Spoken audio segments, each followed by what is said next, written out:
Hey everyone, welcome to the third tutorial in our series explaining and helping you get to grips with the Aluma platform. Um, because this is the third one, we've looked at logging in, creating your account and subscription, and we touched on extracting in the second one.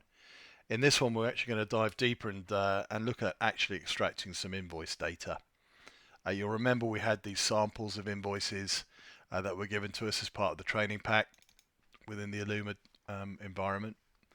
So we had these sort of 9 invoices of varying quality. We're actually going to look to extract some of the data from these invoices. If you recall, they were pretty honest examples of invoices. Um, a mixed batch really. Some good, some bad, some indifferent.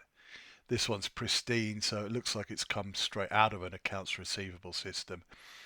So we're going to use the command line interface and we're going to extract some of these invoice data and then we're going to write that to a file.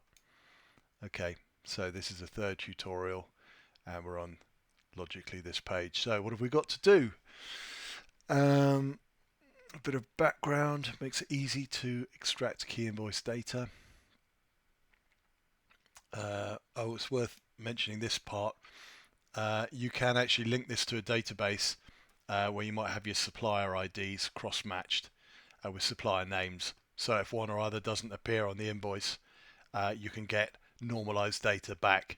So the supplier name might appear on the invoice, but you actually want the supplier ID. You can hook up this database and return back those values, which is pretty useful and pretty cool. There's some of the preconditions. This is what we're going to be getting out. So invoice number, PO number. Yeah, so that's header and footer information.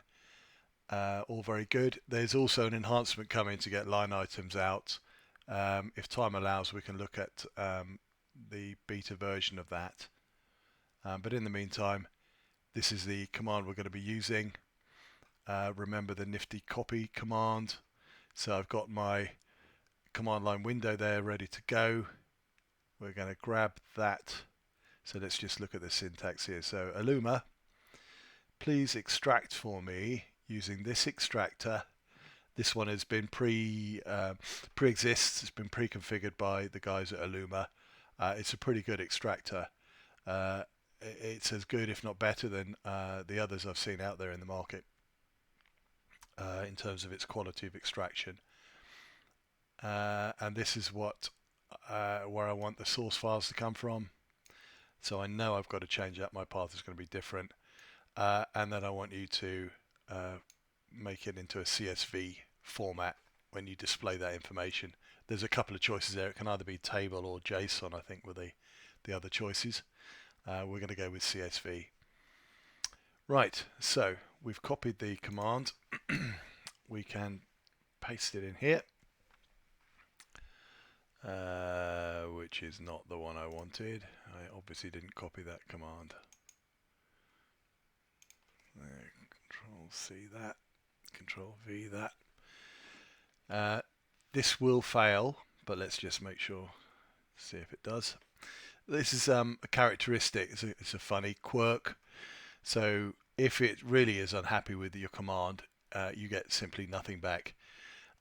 If you've got most of it right, it'll give you some sort of error message explaining what's gone wrong.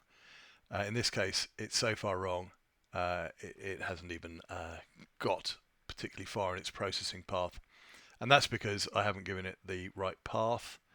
So I'm going to have to change that to the right path, which I know is C backslash Aluma backslash invoices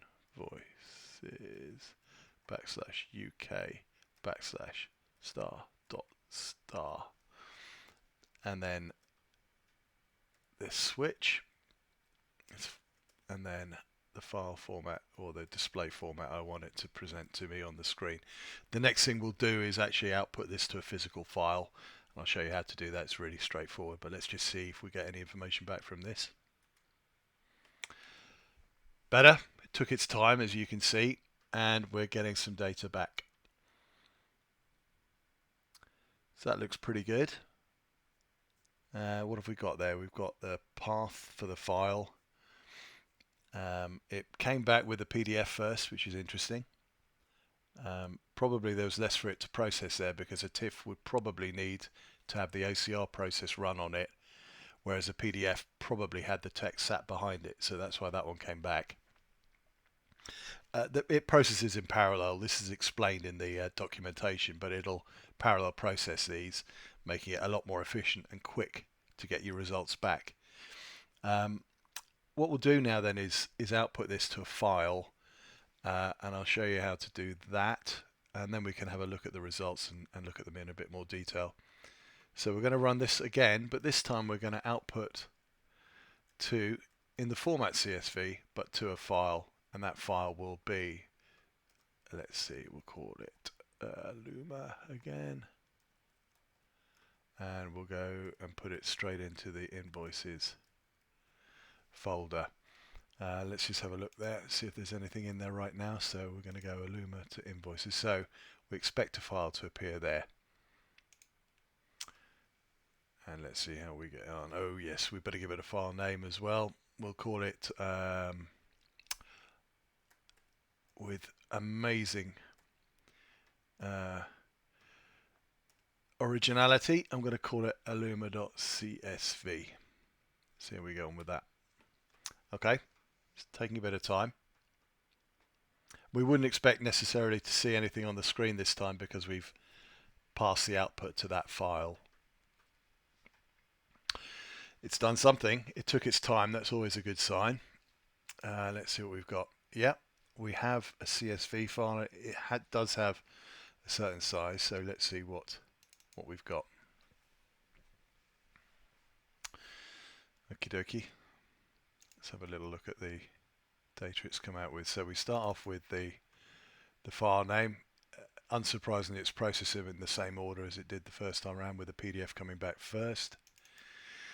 It has decided that they're all invoices. So the preconception here is that these are all invoices. So the extractor is working on the fact that these are, there is logic in the extractor to say these are all invoices. So don't run a classification type because it's known. So it's just passing a hard value back for those. It could be in a digital mailroom though, where you run the classification stage first, and then by virtue of them being defined as invoices, then you run the invoice extractor.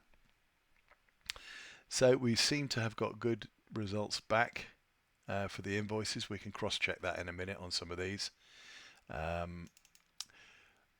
We've got dates. Now this is interesting. We've got some of these.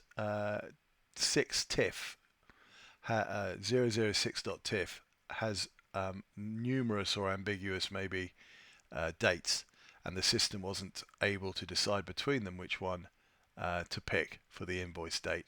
So we can have a look at one of those. Maybe we'll have a look at 6. That's the first one to come back. So invoice number 6. There's the invoice number. There is a date just sat on its own in expanded form. So 1 June 2017. There is, yeah, there's a date here, but there isn't anything that clearly says what date this invoice date is. You might, because there's no hook on this. It's just an orphan date, just sat there with not that much definable logic around that is the invoice date.